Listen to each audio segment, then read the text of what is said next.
This is the Pubs and Pints podcast.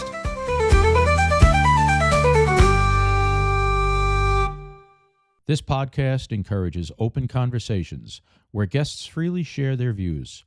Their thoughts and opinions are solely their own and are intended for discussion purposes. So, hi, Debbie. Debbie Lynch-Webber, my own daughter's Irish dance teacher who I met many, many years ago. I can't even tell you how excited I am to have you on this podcast. I really am excited to get into the world of Irish dance. I'm sad that my daughter is graduated from that, or I guess the girls like to use the word retired. Yes, retired from dance once they hit that certain age. That chapter and move on to another chapter. We enjoyed all our years with you, Deb. We'll get into that in the show. But tell me about like your growing up, your parents, and your Irish heritage and that. Mm-hmm. Well, my mom is from County Tyrone, probably about an hour outside of Belfast, in a town called Cookstown. And she was the oldest of 9.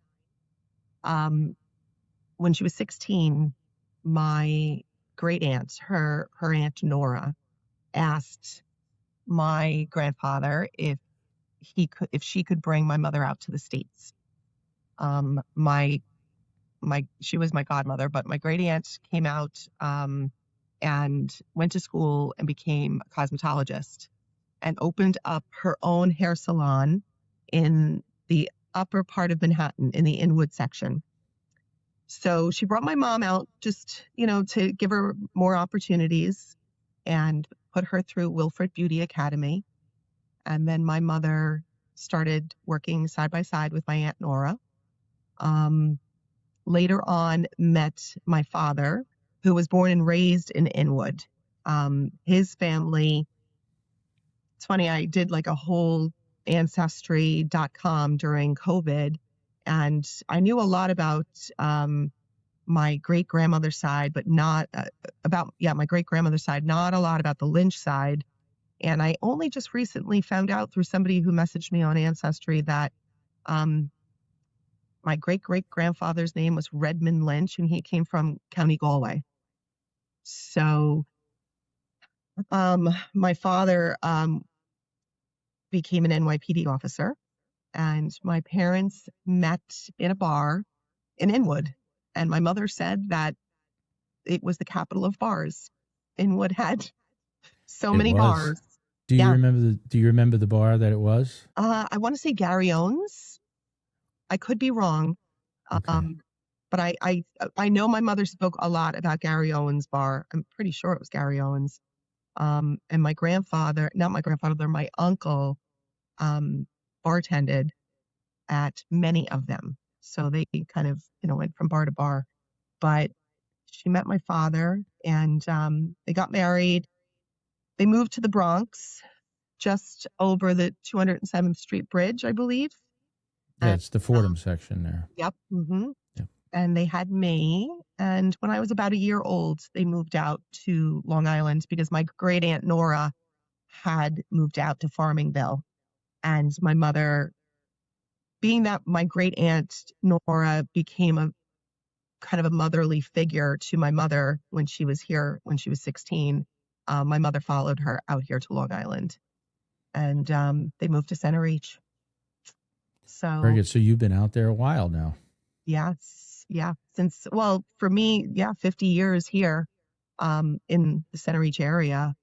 And but Inwood really kind of holds like a special place in my heart, because when we were kids, we would drive to Inwood every Saturday to go visit my grandparents who still lived in Inwood. And I just loved the vibe of Inwood and the city at that time. Yeah. It's interesting you say so many people fit that same exact bill, because my parents were from the Bronx also, and they moved up to Carmel, New York, which is up in Putnam County. Yep. And we would go every weekend to the Bronx because that's where my grandmother was. Yeah. Such good memories.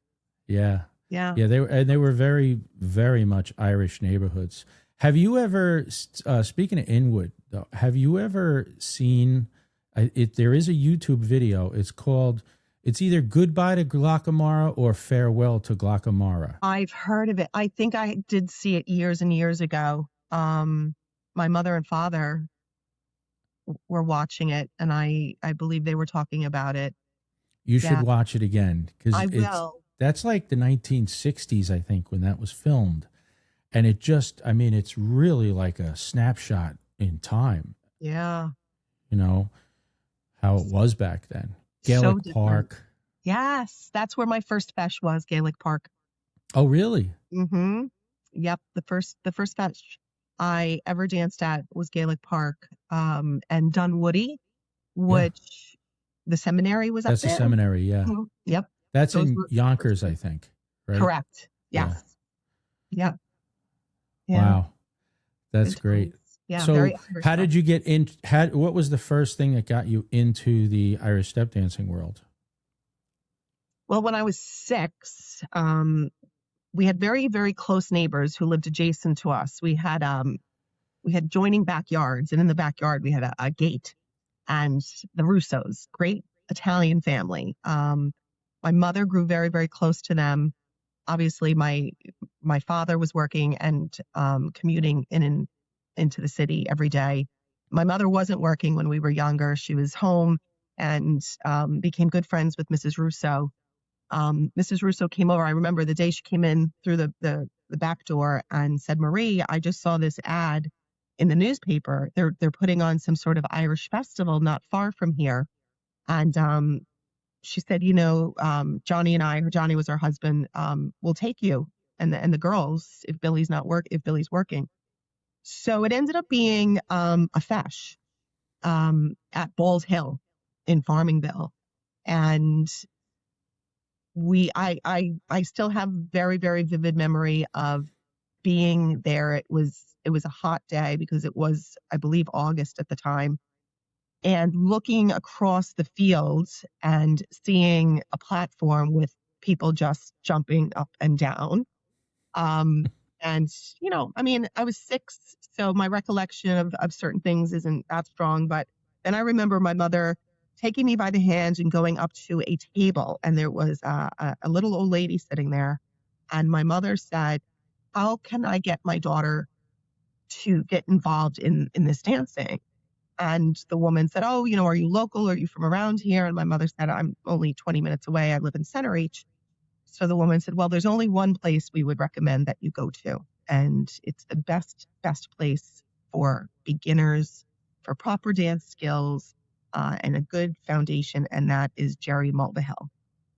So she wrote Jerry's phone number down on a little yellow piece of paper, and my mother put it in her purse.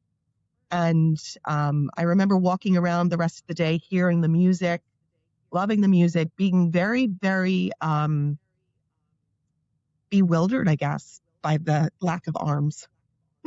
People just jumping up and down and dancing. And a few weeks later, my great aunt Nora and my uncle Freddie, who was from Germany, he was married to my aunt Nora, great man. They brought my mother to my first Irish dance class, and it was right down the street from here, not even a mile. Really? Yep, called Quinn's Inn Pub, and right now I think it's called something Frogs. The Frogs. Oh, I know the place. Yeah, I know the place. It's right down from Flanagan's. It's on the Yes. same side of the street, little tiny bar, but it was Quinn's Inn. And I remember parking in the front right on Hawkins Avenue and walking in. And of course, it was the bar. And I was confused. But my uncle walked over to the bar and said, Irish step dancing. And the bartender motioned to the back of the bar. And there were kind of, I don't know if they were beads, but like the division between the front of the bar and the back. There was definitely something hanging, because I remember kind of separating them as we walked through. And then we were in the back. Was Greg Brady on the other side of the curtains? Seriously, right? And there was a shuffleboard table on the right-hand side. And then there was a bench with a lot of women who were sitting on the bench. They were the moms. And then there was Jerry in the middle of the floor and came over and introduced himself. And my mother and my Aunt Nora and Uncle Freddie sat and watched me take my first Irish dance class in the back of the Quinn's Inn pub. So that's great. Kind of came full circle now that I'm still on the same street that I started. I that is crazy. 7. Yeah. And Jerry came out to law. Like, wasn't he originally in the Bronx? Yes, he was in the Bronx. He and his family eventually moved to Kings Park. So he was living in Kings Park at that time. That would have been like 1983, 82 maybe. And he was teaching in Kings Park, and he was teaching in Lake Ronkonkoma. And he was teaching in the Bronx because he was traveling back and forth to the Bronx, more in the Bronx than those two locations. I'd say he was probably teaching there like 3 days a week, and then in Kings Park and Ronkonkoma the other 2 days. And I was only there for a year, and then he got kicked out. Oh, really? Yes, because they wanted to charge him more rent, and he said no. So they had those issues back then too. They did. Yeah. That's tough. And then the first pair of dance shoes I remember very well. We had to drive up to Inwood. There was an Irish store on 207th Street. The Tower shop. I know I'm probably getting that wrong. I have a bad memory with that. But that's where they sold Irish step dancing shoes. So after I took a few lessons, my mother said, we're going to go into the city and get you shoes. And my father and my mother and I think it was probably a Saturday when we were driving into Inwood anyway. I walked in and I remember them fitting me for my first pair of Irish dance shoes. Yeah. And I was hooked at that point. Now, I know today, we'll get into this in a little bit, but today there's hard shoes and soft shoes. Did they, for the different dances, did they have that back then too? They did. The hard shoes were I remember having my first pair of hard shoes because Jerry gave me a pair. Today's hard shoes, they have like fiberglass, but I remember vividly the bottom of my shoes were all little nail heads. So the tip of the shoe was just an entire flattened nail heads. And that's what hard shoes were made of at that time. It was shortly thereafter that they changed to fiberglass, I would say within the next couple of years. But my first pair, yeah. And then the heel was all, like the perimeter of the heel was all little nail heads. So I was taken back as like a 7-year-old because my thought was, are these nails going to go up into the shoe? Sure. And they sometimes did. Because I remember once going, I immediately, told my mother, this feels sharp. And my father had to go and bang the nail down a bit. Tell me a little bit about Jerry's reputation as a dance teacher. Oh my. Well, Jerry definitely would have been considered a dance master of his time. I know that he took his lessons from a gentleman named Mr. Molyneux in County Kerry, Limerick area. And when he came over here, he taught everyone who became an Irish step dancing teacher. And he was very proud. He was just a very, very proud man. He was proud of sharing, the love of Irish dancing. He loved performing. He loved dancing. I mean, well into his 80s. Was never really had a bad word to say about anything or anyone, or dancers who had started with him and then moved on to other teachers. He was always so proud of anybody who took dancing with him. And he was so loved in the community of Irish step dancing. I did just a little quick research thing on Jerry, and one thing I read was he was an Irish dance master whose influence helped shape the landscape of Irish step dancing in North America. Mm-hmm. That's a pretty big statement. That would definitely be true. Back then, if you want to call them founders, it would have been Cyril McNiff, who was from Belfast, And then you had Jerry, who was from the South, different styles. And then came from that group, you had Peter McNiff, because Peter and Cyril were brothers. Peter Smith. Peter Smith was like the founder of the body of Irish step dancing here in North America. Anna O'Sullivan, Fidelma Davis, all of that entire generation, they started it and they made it grow. And Jerry was right in there with all of them. Mike Bergen, all such wonderful men, all from different parts. Anna O'Sullivan was from Scotland, and they collaborated and they really helped Irish dance to grow in those early years of when they all came over and started to, share material, share choreography, create competitions, and give people kind of an outlet and a way to just continue to grow the community, but also to form these relationships that they don't end. The relationships within Irish dancing are truly amazing. Right. It's it's part of the whole Irish culture here in North America. Yeah. Right. Yeah. Especially in North America, because, a couple of teachers, went to Boston and then went to Chicago, but they really grew the Irish dancing in the tri-state area. Mm-hmm. All of those early teachers, Jerry and the McNiffs and Peter Smith, all of them. Yep. Another thing I read here was that he was a direct link to the traveling dance masters of Ireland. Now, that when I read that, it struck me because years ago, my grandmother, she was from Armagh. Her family was from Crossmaglen. And they eventually moved to Belfast and then came to America because of the problems that were the troubles they were having over there in the 1920s. It was just prior to the Civil War. Okay. So she came over, but I have a cassette tape of her talking. The cassette tape was done in like 1980 or 1981. Oh, wow. And she talks about her life in Ireland growing up. It was one of my father's cousins that interviewed her on the cassette tape. And one of the questions was there Irish dancing? And she said that there was a traveling Irish dance teacher. He traveled, and when he came into Crossmaglen, that's when they learned their dances. Oh, wow.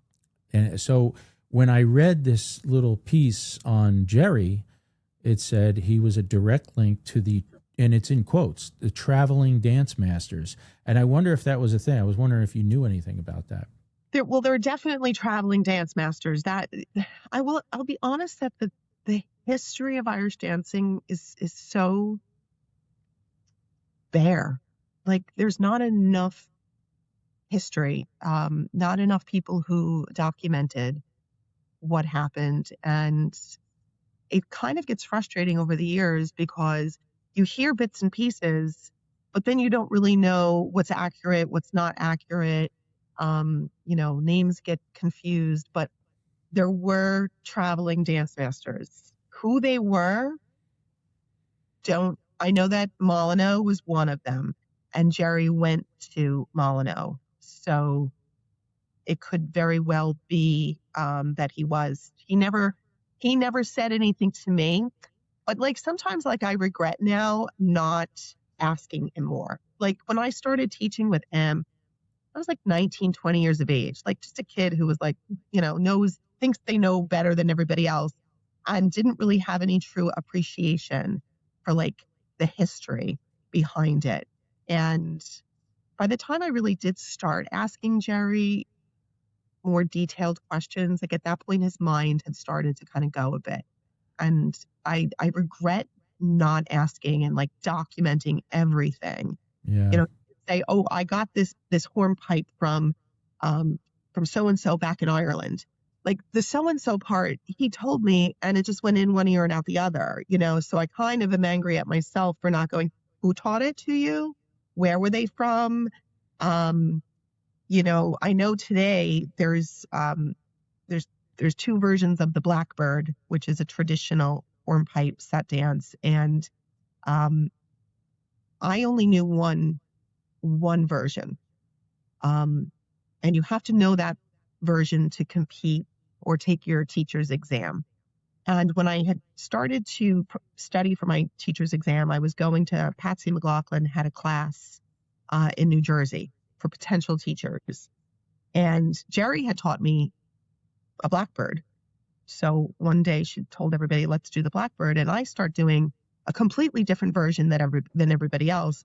And she looked at me and she said, what are you doing? And I said, well, Jerry taught this to me. And she said, Jerry taught you that? And I said, yeah. And she goes, well, if you tell them Jerry Mulvihill taught you that, they'll pass you, because that's the respect they would have had for Jerry. Wow. So she said, but if I were you, I'd learn the other version just so it doesn't bring kind of attention to, you taking your exam. So I went ahead and learned the other version and eventually forgot the version Jerry had taught me. And then a couple of years back, all of a sudden we got word from our Irish Dance Commission that they had approved a second version of the Blackbird, and they referred to it as the Molyneux version. And being that Jerry went to Molyneux, I'm assuming that was the version. That's the one you knew. I learned initially that people didn't know. And then now it's a beautiful version too. Beautiful. I've had my dancers do it. I actually prefer the Molyneux version of the Blackbird to the one that is standard, the one that most Is dancers. that a set dance or what is that? It's a traditional set dance. So across the board, the traditional set dances have to be danced traditionally. We are not allowed to embellish them, enhance them, make them fancy.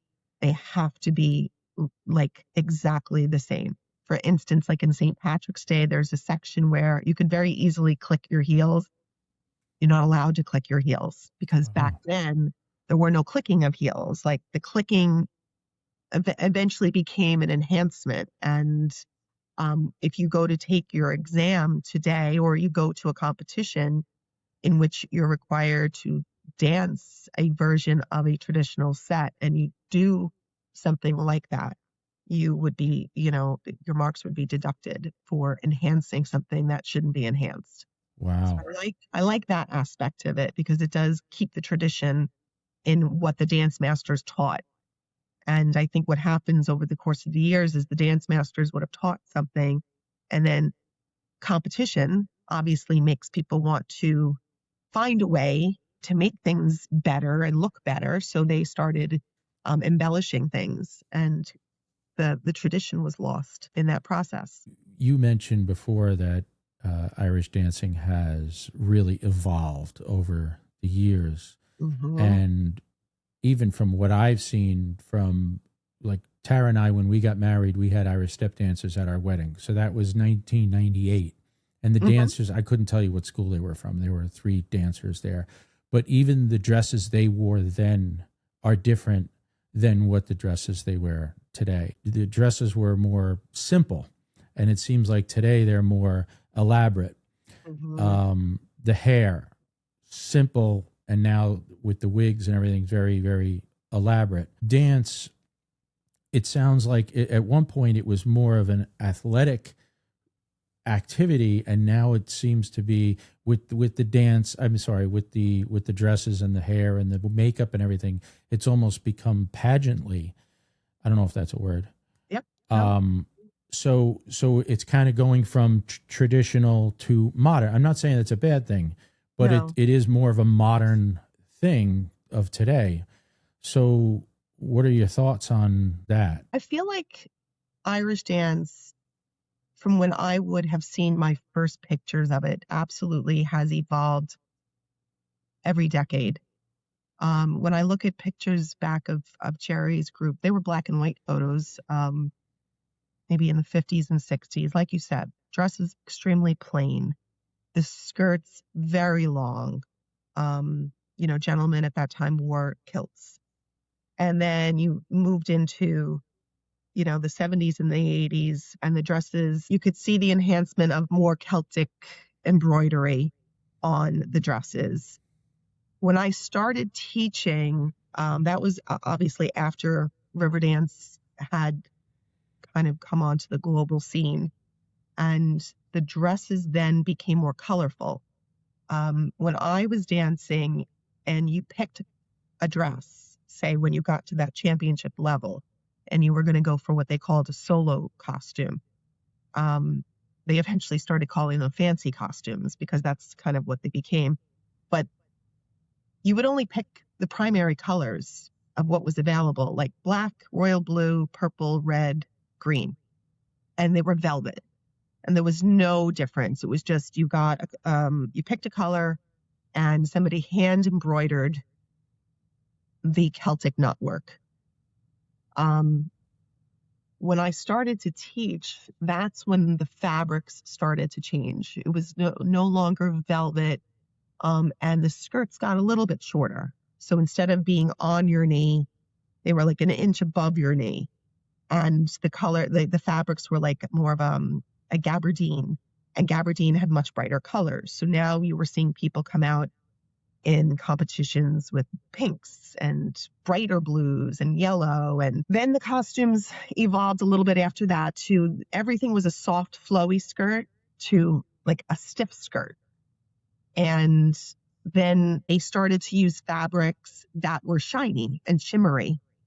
So those costumes, and again, the skirt got even a little bit shorter. Now, at the same time this was all happening, you had the original folks, let's say like the Jerrys and the other older teachers kind of going, they weren't sure. They were fans, and of course here, when I started teaching with Jerry, like I said, I was like 19, 20, and I'm going, oh, wow, this is so bright. This is so nice. And Jerry would be like kind of looking at me like, oh, but I do remember when I was a dancer, somebody introduced the rhinestones into costumes. And at that time, the rhinestones, there was a machine, and you put the stone into the machine, and then you put the prong into the other part of the machine, and you'd have to sit and stamp these stones in.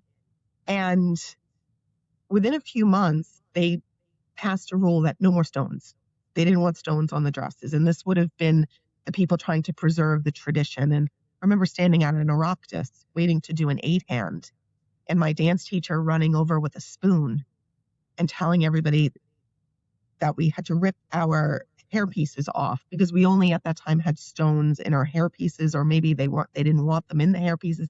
And she started to spoon out all of the stones and leave the prongs, which were very sharp. And like that's how kind of very crazy it got, because there must have definitely been a battle there with wanting to keep the traditional aspect of Irish dancing and fight this urge push. To go brighter and bigger. And at some point it lost control. Like control was lost because the skirts are now right below the backsides. The materials are Swarovski crystals. The dress prices are insane. I mean, they were expensive when I danced. I remember my mother and father paid I was probably 15. They paid $985, which back then was a lot of money. But the costume was hand embroidered. Like every single detail was a thread and a needle. Yeah. And you can almost appreciate and understand that, whereas today, everything is on computerized machines, and these machines are spitting these costumes out. I know exactly what you mean because my sister was a dancer too, and my mother still has her dress, and it's all hand stitched. Mm-hmm. Yeah, there was a great dressmaker, Breda McInerney from Limerick, and that's where we got our costumes from.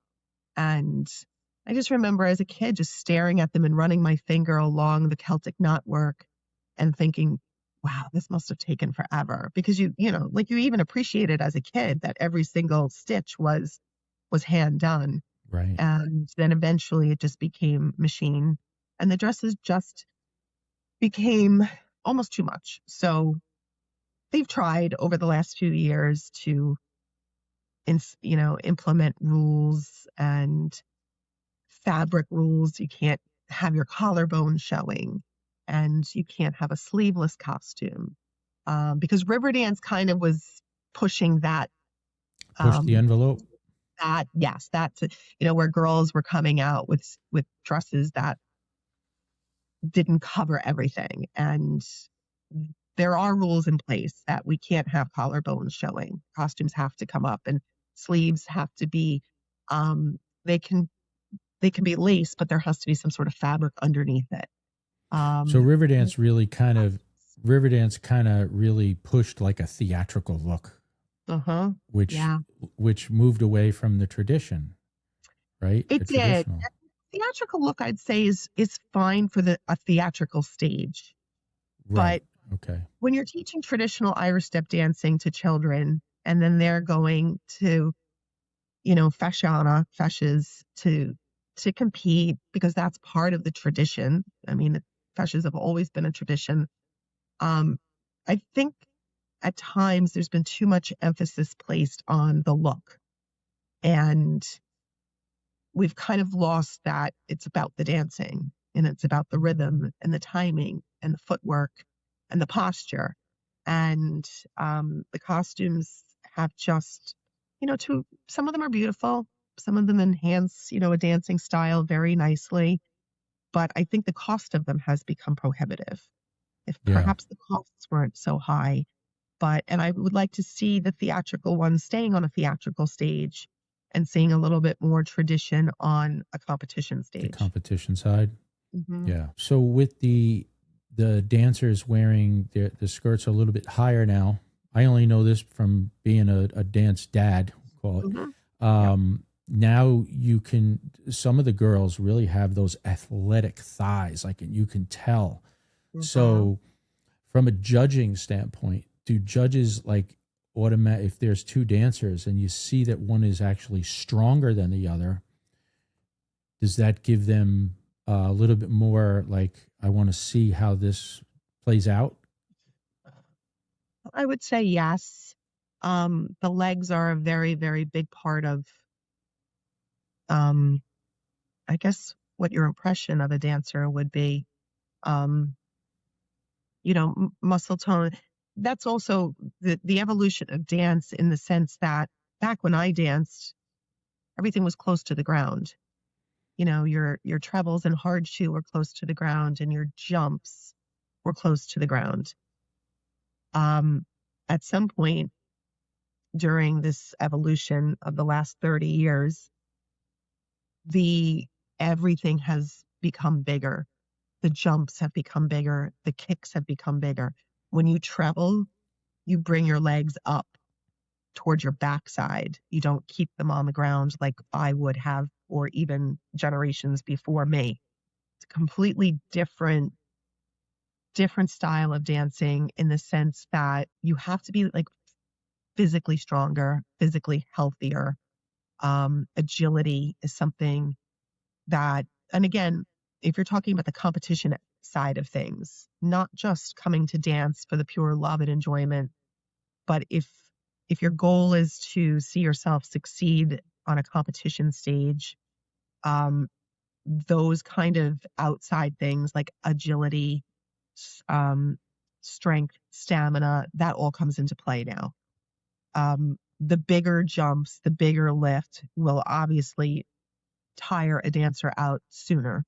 Mm-hmm. So we're looking at, two dancers on stage, and you have one dancer, yes, the legs will come into play, but I think because of how the dancer is, if you have a dancer who is picking everything up with their knees and lifting their legs and jumping, those leg muscles are likely more defined. They're stronger, as opposed to a dancer who would struggle to get their legs to come off the ground as much. Yeah. So I was always impressed with, with all the years of going to watch the feshes and the Oireachtas and everything. I was always impressed at watching I can tell who the really, really good girls were, Mhm. and some of these girls, it seemed like when they jumped in the air, some of them were in the air. It was like, are they ever going to come down? They Yeah. were in the air for so long, Yes. and that was Yeah. pretty impressive. It's true. And, for some kids who come into a dance class, it's natural for them. They just have natural buoyancy. And then some kids just don't have any buoyancy. So those are the kids who would have to be working on their fitness, like outside the studio to try, because it is hard when you're up against somebody who has this natural ability to Right. lift and stay up in the air. And you're just looking at them and thinking to yourself, are they ever coming down? Yeah, it's an Um, amazing. I yeah, saw it's that, and I very don't even know impressive. anything about dance. But Yeah. really, I My know. I first know world, some of the terms, like a birdie, right? Isn't that one of those yeah, things where they're up, yeah, right? And so you they're hold like, the leg up. "She gonna come down sometime today?" Yeah. That's so true. It's so funny because my first world championships that I attended, I was 12 years of age, and I had never been exposed to a dancer from Ireland. I'd heard, oh no, the Irish and English dancers are just superior to us Americans. And my first world championships was in Galway, and we were staying at the Galway Ryan Hotel, and my dad took me. My mother had just had my sister, and my dad um, took me to Galway, and we were standing online to get the breakfast buffet, which, I mean, who wouldn't stand online for an Irish breakfast buffet? And I looked over, and there was an empty dining room, and there was a girl practicing, and I, my mouth just dropped open because she was about my age, and that was the first moment that I saw a girl from Ireland dance, and I was blown away. Everything that she did was sharper, bigger. Talk about lift. That's the first time I saw a birdie like being done like a Mhm. proper birdie.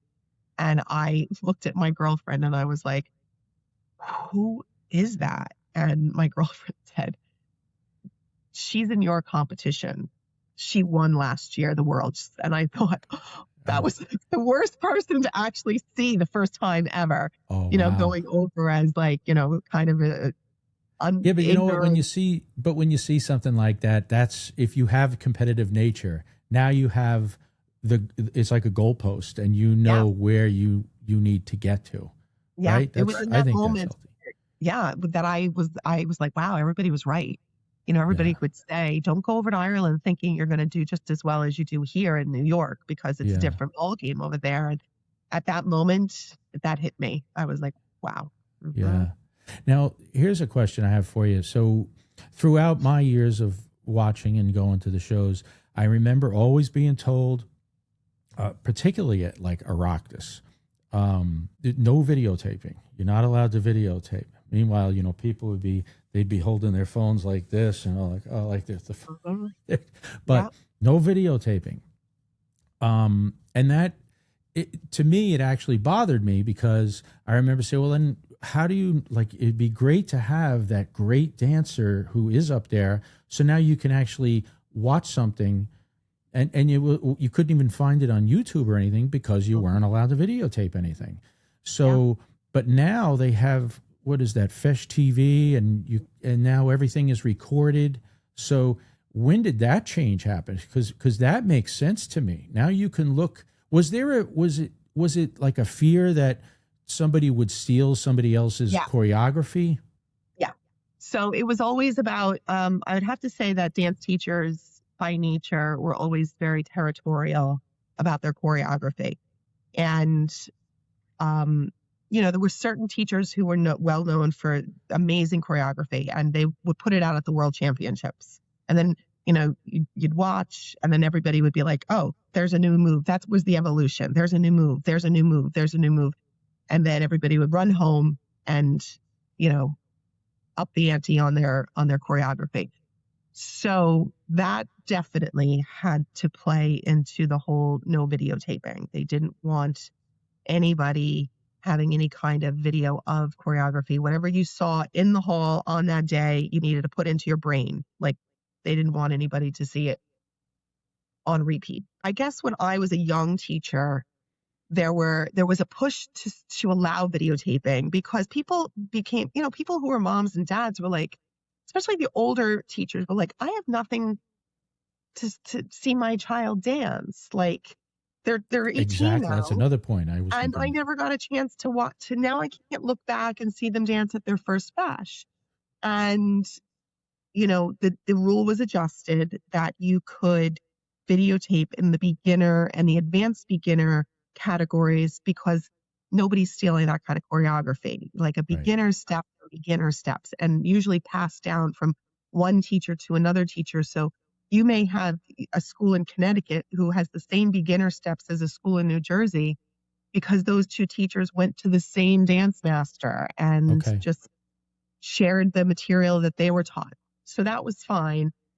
But the rule remained no videotaping for novice prize winner and then into the championship.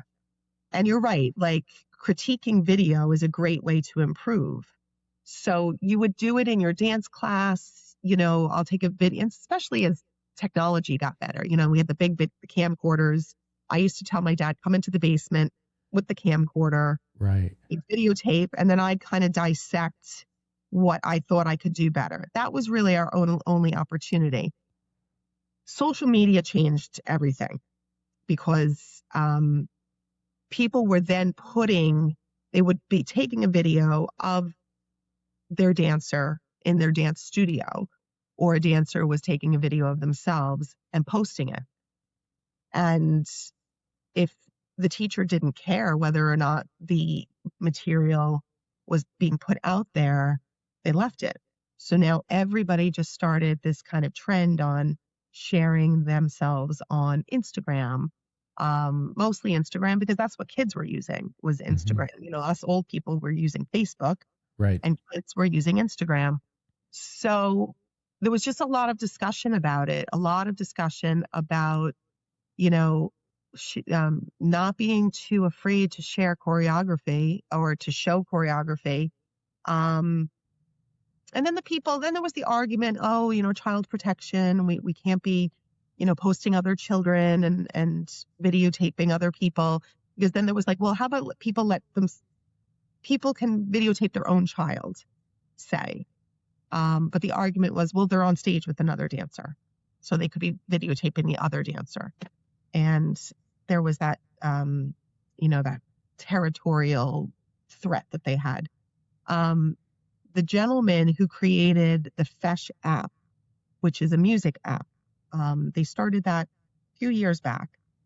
They took all of the musicians that play at our local feshes throughout the United States and overseas, and they composed new reels, new jigs, new hornpipes, and the music that they were putting out on, like, say, iTunes, they weren't getting any kind of royalties for any of that. They quickly realized that if they had their own app and they took all of their music kind of off of iTunes, they would be able to generate more income through this app. And we use the app, obviously. It's a small subscription fee. It's free for beginners. So if you're a beginner dancer, you would, you put the app and use your reels and jigs. And then as you advance, you need more advanced music. And they used that platform, which went over well. But then they discovered that, well, why don't we expand this into videotaping competitions? And it was right around like COVID time, when people obviously, maybe you had grandparents who didn't travel, family members who didn't travel, but still wanted to watch. And now they can see and watch from home. Mm-hmm. They were doing that with all the sports games too, the high school sports and all that. Yeah. So Fesh TV was born, and we loved it. We loved it. Obviously, because we teachers could go back and watch our dancers and, evaluate their performance and evaluate the performance with them. It was a great tool, and I love it. I have no problem with it. I think the rule is still in place that you can't videotape. Yeah. But at this point, with the advantage of having Fesh TV, they have it, the cameras elevated up into the ceiling. You get to see the whole stage. Yeah, That's I great. love it. I just think it's a Yeah, great. I remember when Jessica was dancing. It was probably around the time that she just went to championship level, and at that time, I think Paige Terrilli was like, that was when she was like 5-time world champion or something like that. And I know Paige's father. I worked with her dad. Oh, that's right. He, yeah. he was in the bagpipe band with us. Steve, he was a great guy. Yeah, Steve Terrilli. So I remember Jessica was Paige.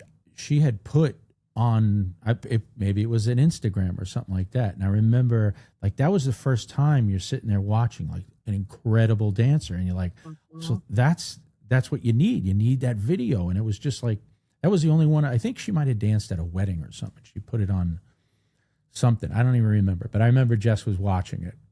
She. I remember saying, her dad, do you think you could introduce me? She wanted to meet Paige Terrilli. Yeah. I think she's a 5-time world champion, I think. Yeah. Well, social media certainly kind of made a lot of dancers famous in the Irish dance community.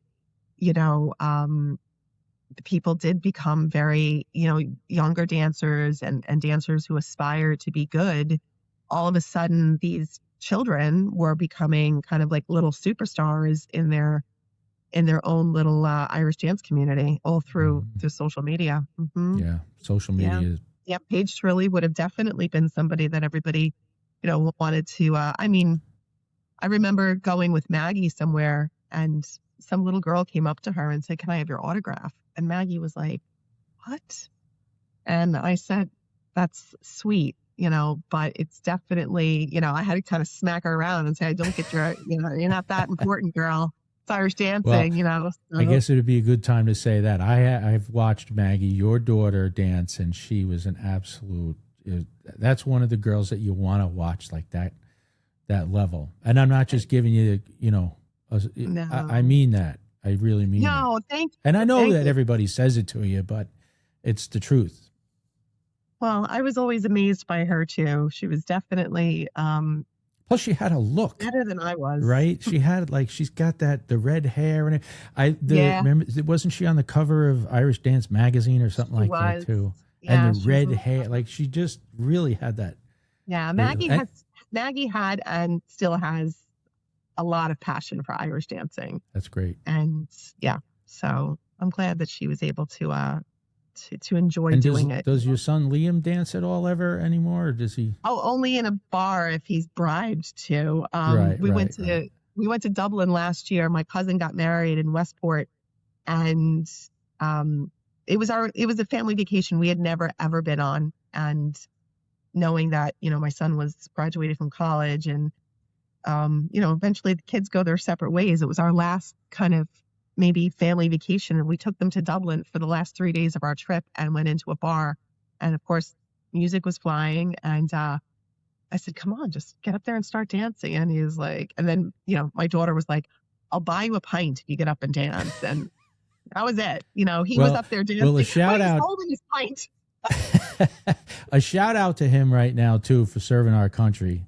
Thank you. Thank you very much. Thank you. I'm really we pray for him all the time, so all our soldiers.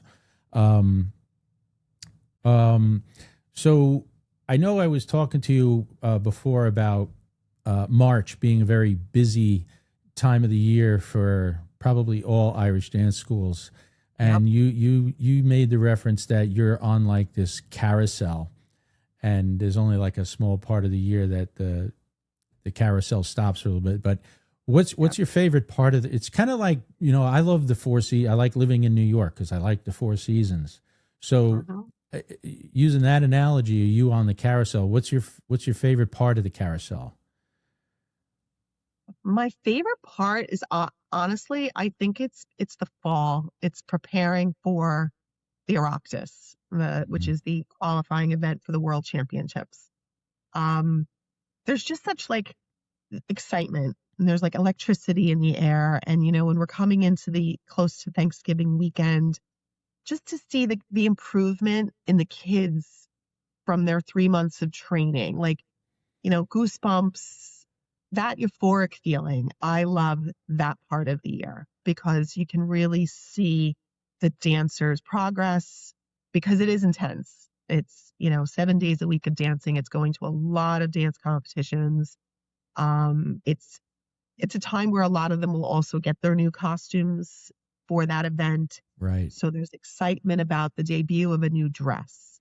And then there's just excitement because you're thinking, I think this dancer would benefit from a different hairstyle.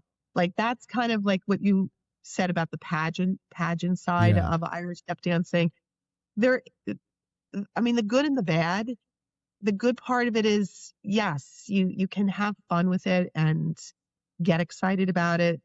The negatives are more of like the financial and sometimes over the top part of it.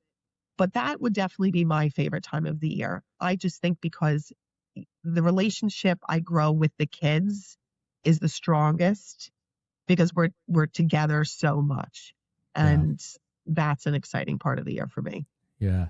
I enjoyed that time of year too, because I remember going to Philly for the Oireachtas, and it was always at Thanksgiving. People, our family members would always say, "Oh, you're missing Thanksgiving. You miss it." Well, so many years we missed Thanksgiving dinner with our family, but we were actually having Thanksgiving with our other family, like with all the other moms, and that was another part that I loved. The Abraldis, the Murphys, and we all used to have Thanksgiving together at some restaurant down in Philly. And I tell you what, I miss that.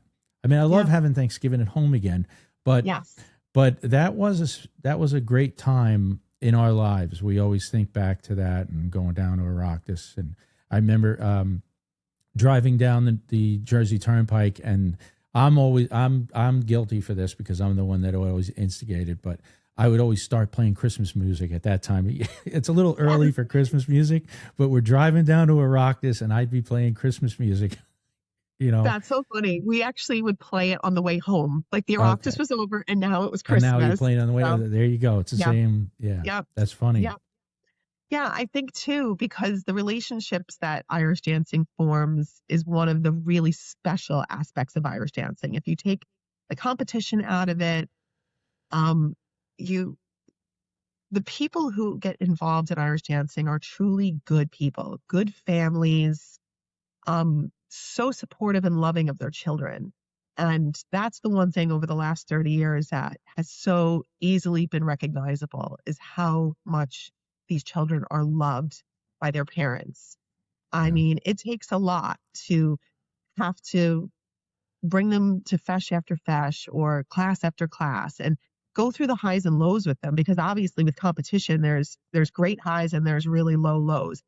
And to see the parents support the children, like I try to tell the kids, you have to look to see how very blessed you are to have parents who support your love of Irish dancing and the amount of time that it takes. And what's nice about it is I think the families, they all have that in common. So becoming friends with the Abraldises and the Murphys and spending Thanksgiving with them seems like second nature. And their parents, like the Foys, like, everybody knows everybody. Yeah. And I really do miss that. But like what you're just saying there, I've always said that as parents, our report card in life is our adult children. That's our report card in life. Yes. And I think that Irish dance made a huge influence on that. And I'll also add to that, when you said the relationships you build, it's not just with the one school. When Jessica was befriending people from other schools, I love the fact, this dynamic where these girls are competing against each other, but they're becoming the best of friends. That I don't think you see that in other sports and things like that. No. Some of Jessica's best friends in life today were dancers from your school, but also dancers from other schools, and they are still best of friends today. And it's just an amazing dynamic that really, and it really forms them for who they are today. Correct. On top of that, the competitive level that of doing this, listen, getting up at a Rockdus or any fesh, even especially at the younger ages, they're doing these competitions in front of all these people, and they get used to that. Think about like people who are afraid to get up in front of a crowd and speak. These girls are up in front of crowds all the time and dancing, and the pressure, and that only helps in the development of their own personal life later on and who they're becoming. That's why I really think Irish dance has been. It's funny you say that, because that's the one thing that I have really noticed, and I've heard as they end that chapter of their dancing and they go on to college, say, they're going to retire, move on to college. More recently, I've been hearing about from alumni that Irish dancing is what they write about in their essays. And in an interview, when Irish dancing is brought into the interview, there is interest from maybe the college that's interviewing them or the potential boss, the job. And I was told by somebody that they said, particularly, they look for Irish dancers because they have, first of all, incredible time management skills. They were all able to do Irish step dancing and also, keep up good grades, maybe work a job, do a sport. They're very organized children, like adults now. And that's the one thing I think that absolutely, like you mentioned, performing on a stage. And I have said that to them. I said, anytime in the future where you feel, uncomfortable or scared, I said, you have to go back to your days of dancing and say, I've been on the stage in front of hundreds. I mean, during St. Patrick's Day, I really love to push some of the responsibility onto the kids themselves. Somebody make a playlist. Somebody create the routine, order. Somebody announce the dancers. I try to push them to do that because I feel that's like important life skills that they may not get in regular school, but that they'll at least get here, where I say, introduce them. I actually kind of do like little workshops with them before St. Patrick's Day. And I go into great detail with what they should say, what they shouldn't say. And they all have told me that those life lessons have helped them either in interviews to get to college or get a job. But particularly colleges, I've heard more recently, if they see Irish step dancer on the little resume, they know they're getting a good kid. And that makes me so super proud. It should. It's 100%. You are a part of the community. Yeah, you are 100% right on that. And I can give you exactly what happened with my own daughter. Everything I said before about just being on stage, but when March did roll around and she was more of one of the older girls, and you would put her in charge of getting the speaker and the microphone, and they're going to go perform at the senior citizens home nearby or wherever they were going to be. And that one girl has to plug in the amp and everything, and then she's on the mic and she's talking to everyone and telling everybody what's going on. Okay, now the dancers are doing this and and all the old people are so interested in it. But that's public speaking. It's a whole package, and it really, really made a difference. It really made a difference. Absolutely. And I always tell them, if you're in an interview, try to work Irish dancing into the conversation, because it's something that you'll feel comfortable talking about, but it's something that is different. And I was told by somebody who was a college recruiter that, there's a lot of soccer players and there's a lot of softball, baseball players, but there's few that really, can say that they were an Irish step dancer. And that's why it's becoming and now you're seeing Irish dance groups pop up in all kinds of colleges. And there's a whole collegiate Irish dance organization now for dancers who, it's such a great way for them to be able to continue as adults, college students, and I love helping them, especially through the public speaking. Last year, I had them on the microphone, and I said, "You're at a nursing home, and you're introducing your troop. What are you going to say?" So she holds the microphone, and she's like, "Hey guys," and I'm like, "Senior citizens are not guys. Senior citizens are not guys," and she's like, so Yeah. I love helping train them through, social awareness. Like I said, if you're in the middle of a pub, "Hi guys" works really well. I Yeah. said, Yeah. but not Know in your this. crowd. Know your So crowd. yes, and Yeah. they've actually come back and said, they're like, "Yeah, remember that time?" They're like, "Now we know what you're talking about." Yeah. Yeah. So I do. I enjoy that aspect of teaching Irish dance, as well as seeing them grow as individuals and then as into their adulthood. So Debbie, when you were in the prime of your dancing, did you have trips to Ireland? Did they have all Irelands and things like that? Did you go back then? When I was dancing, Yeah. no. Well, there was only the World Championships. There Oh, was okay. there wasn't All Ireland, but the Americans weren't allowed to attend. Oh, Um, or if they were, we just didn't. It wasn't something we did. As dancers of the 80s and 90s, the goal was just to go to Ireland and compete at the World Championships. We also had our nationals and our Oireachtas. So those were the three big events. There was no attending like an All Scotland or a Great Britain or British nationals. That wouldn't have come into play until like the very, very late 90s, early 2000s, where people started to travel more frequently overseas. One, for exposure, and two, to learn, to be exposed to, some of the best dancers in the world. okay. So that was not a thing when I was a dancer. Okay. So then now you're a teacher, you have your own school, and you do nowadays you are doing a lot of Yes. traveling, right?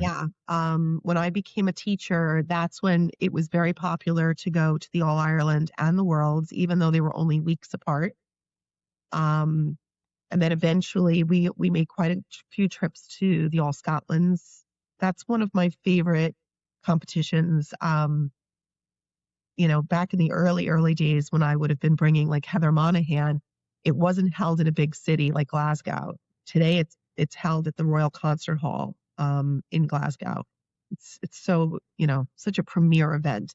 Back then it was just held in a small little town that, you took a taxi to. And I remember taking 7 children one year by myself, and it was 3 different halls. And one of them was like up the street, up a big hill. And I was like running from building to building. That's when we were first going to those competitions. But now they're held in much bigger. So when you said going to the Worlds in Ireland, was there a time where the Worlds was only in Ireland? Because now they have them all over the world. Yep. It was only held in Ireland for as many years as I danced. It was only held in Galway and Limerick. So it kind of went back and forth between Galway and Limerick. Then when I became a teacher, they had 1 year at the Waterfront Hall in Belfast. So they never had them in Belfast, I think primarily because of the Troubles at the time. Mm-hmm. But then they moved it. Once the All Scotland's kind of moved their event to the Royal Concert Hall, that's when the Worlds actually started also going over to Scotland. The first year they ever went to America was, I want to say it was Boston. I don't remember the year, but the Worlds were held in America in Boston, and then a few years later in Philadelphia. And then the third instance was Greensboro, North Carolina, and Montreal, and now this year Chicago. So those are the only 5 places the World Championships have been held. So that's recent that they've been coming. The Worlds have been coming here. So when Jessica went to the Worlds in Boston. That was the first time it was ever in. Yep. Oh, wow. I Yeah. didn't know that. Mm-hmm. And it was a fight because they didn't, it's Americans, I guess, for us, we, would love to go to Ireland and England, but, the Irish, I would say maybe a little bit more difficult for us, traveling because our country is massive compared to their little island. They can drive to the World Championships or they can take a ferry if it's in Scotland. Of course, traveling by plane is so quick. So it was always there, and it was definitely a bit of a fight to get it to come to America initially.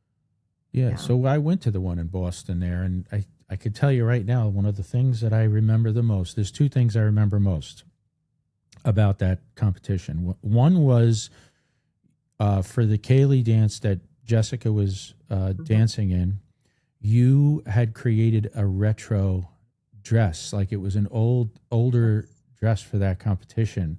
Yes. And it was very, very, I loved it. It was nice, the style. It was nice to see, you see the New York Giants, they come out with their they play their retro. Every football team has their retro day, right? Yep. And that was kind of like one thing you did there. That's one memory I have. I don't know what year that was, but another memory I have, and maybe, I don't know, because you were a teacher, maybe you didn't actually go see this, but one of the shows that they put on, remember the stage they had? There was a group, it was a children's choir, I think it was, and they sang Hard Times. Do you know that song? Hard times, come again no more. That I play that song on the bagpipes, and they sang that song, and it was the first time I ever heard the song sung. But by this children's choir at that Worlds. I was like, man, it was so good. I went home. Now I'm Googling up the words because I had been playing this bagpipe song for so many years. And the only thing I could tell you is it's called Hard Times. I didn't know the words to it. Yeah. But that was pretty, that just a little offbeat. I wonder if that was like an opening ceremony. It probably was. Yeah, because the opening ceremonies for the Worlds, they try to bring in local entertainment. Yeah. Or, local politicians or someone to come and welcome everybody to the city. Yeah, so that was a fun time. Yeah. I miss those days. I really do. I really do. So, but I really want to hear about the story of you going over to Ireland, and you and John went to John's, his grandparents' hometown or his parents' hometown? His mom's hometown. That will always forever be my favorite trip. That would have been 2003. And the All Ireland Championships that year was held in Killarney. And 8 weeks later, the World Championships were held in Killarney. So they were back to back. I happen to love Killarney, one of my favorite places to go in Ireland. I like Killarney too. Liam was 9 months old. And my dad and I went to the All Irelands that February and with Liam. And then I had said to John, I said, let's make the Worlds more of a trip. Maybe because he never ever comes on any of these overseas trips with me, and he hadn't been to Ireland in years. His mom came from Westmeath and was from a little town just outside of Mullingar. She's a very private person, very, very private. Did not tell John much about her upbringing. He knew from when he was a child that he had an Uncle Ned and Uncle Eugene, and that his mother came out here when she was 16 as well. She started working she emigrated to Kings Park. She started working at the Kings Park Psychiatric Center, where she had met John's father, who died very, very young. So when we had said to her, we're going to the World Championships. It's in Killarney, but we're flying out of Dublin. So I had said, Mary, where are you from? We would love to just drive through the town to see where you are from. And, kind of begrudgingly, she said, a little town called Castle Pollard. So I said to John, we're going to go, we rent the car, we're going to go to Castle Pollard. and we'll stay in Mullingar for the night, and then we'll drive on to Dublin and fly home. So I remember finishing the last competition, got in the car. Liam was with us. He was 11 months old at the time, which, funny enough, we had taken a day trip to Dingle on a day that one of the kids, like, nobody was dancing. And Liam walked his first steps on the pier in Dingle. And I have a picture of it. So to this day, like, Dingle's also another special place that we love. But we drove to Mullingar, and I was kind of surprised. Like, I didn't realize it was kind of a big, bustling city. Like, I thought it would be a little bit smaller, like my mom's hometown. So we got to Mullingar. We checked into a hotel, and there was no navigation systems back then, so it was just a map. And I'm looking at the map, and I said, okay, I see Castle Pollard, and these teeny, teeny, tiny little letters, and it's a little further off. So John was like, well, what are we going to do when we get there? And I said, well, I mean, at least we could just drive through. And he said, but I'd really like to see, like, if I can find, I remember Ned and Eugene. So I said, well, let's just start driving. And as we were driving up the road, we see the sign, welcome to Castle Pollard. We haven't hit the village yet, but in the distance, I see a chapel. And I said to him, pull into the chapel. We'll go into the cemetery. I said, because that's where you'll find your people. So he's like laughing at me. And I said, no, That's true. I swear, when I go up to my mother's hometown, and I'll never forget her bringing me into the cemetery and going, oh, there's like Aunt, Sadie, and that's the McNallys, and these are the Kellys, and like they knew everybody that was buried in the cemetery, So I said, let's just walk around. So we get out of the car, and sure enough, like the first headstone we see is Smith. My mother-in-law, her maiden name was Smith with a Y, and it's a great big headstone, and there's all of these Smiths, and John's looking at it and he's saying, I think this might be my grandmother, because now he's trying to recollect names that his mother may have mentioned in the few stories that she would ever tell. So we're looking, and I said, well, do you recognize this name? And as we were walking through, there were Smiths everywhere, and I said, okay, this is definitely your mother's hometown. So we were getting back into the car, but as we were getting into the car, there was a gentleman, an old gentleman coming out of the church with his little Irish cap and a cane. And I said, John, just go over and ask him, like, if he knows the Smiths. Yeah. So we approach him, and he looks at us, and, he said, hi, I'm sorry, can we ask you a question? And then, of course, he knew we were Americans right away. And he said, oh, Americans. And we said, yes. And so John said, would you happen to know the Smiths? And he goes, well, which Smiths are you talking about? And then John said, well, I have an Uncle Ned Smith. So the man goes, oh, God, sure. He's up the road there. Go to the top of the hill. It's a big house up on the top of the hill. And we were like, what hill? Like, where? Like, he goes, just drive into the town there and make a right and go up the road. So we were like, okay. So now I'm like, holy cow, like, I think we're going to meet your Uncle Ned. And John hadn't seen his Uncle Ned. John was like 7 years old when he was last in Ireland with his mother. And we get into the town, and the town is like literally just a square with like a lawn in the center.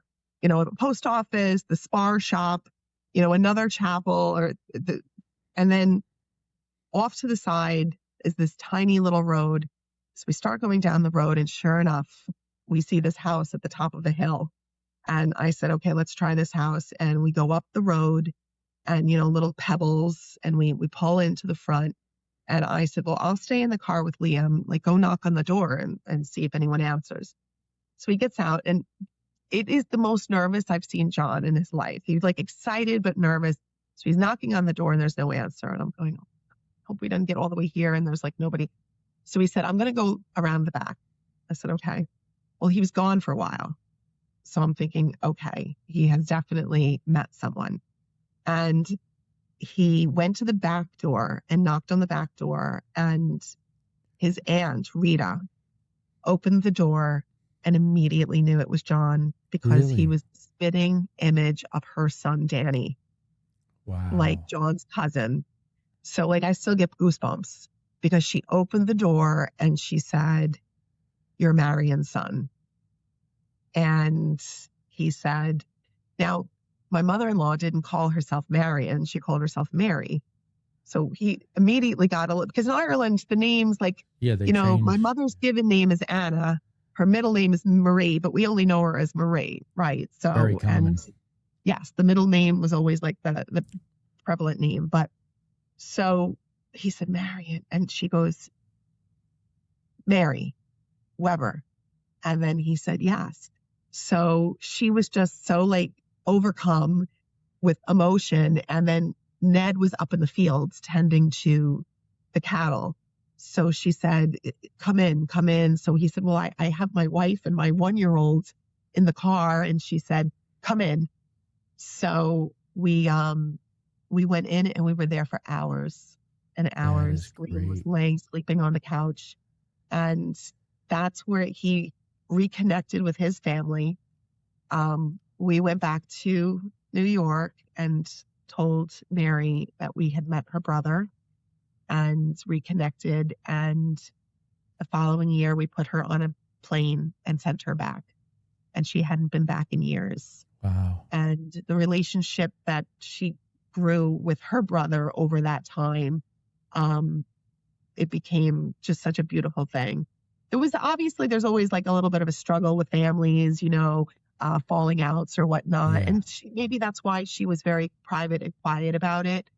But it was really, my heart was so full that trip because dating him, I'm like, well, why do you not know? Because Marie, my mother, is full of every kind of story. Right. And Right. he said, my mother just doesn't share the information, but we became so close with them and took trips. We saw them when we went last year. We stopped on the way back to Dublin from Westport. Yeah. And yeah, and he came out, my Uncle Ned came out to the States a couple of times and stayed with my mother-in-law. And it was all, Isn't it great? Isn't it yeah, great? and you hear so many stories about people finding their relatives in Ireland just by going to the town. And I said to John, if it wasn't for that little old man who came out of that church, Yeah. we would never have known to go up that hill. I love it. I love it. And Yeah.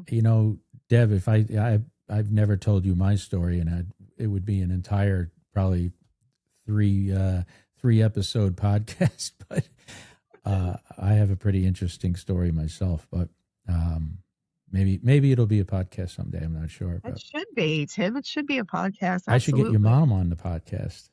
Sounds Oh, like she's God. got some stories. Yeah. My mother, definitely. Gosh. Yeah. And that's why, like now, like I guess as I'm older, I just have such more appreciation for the history.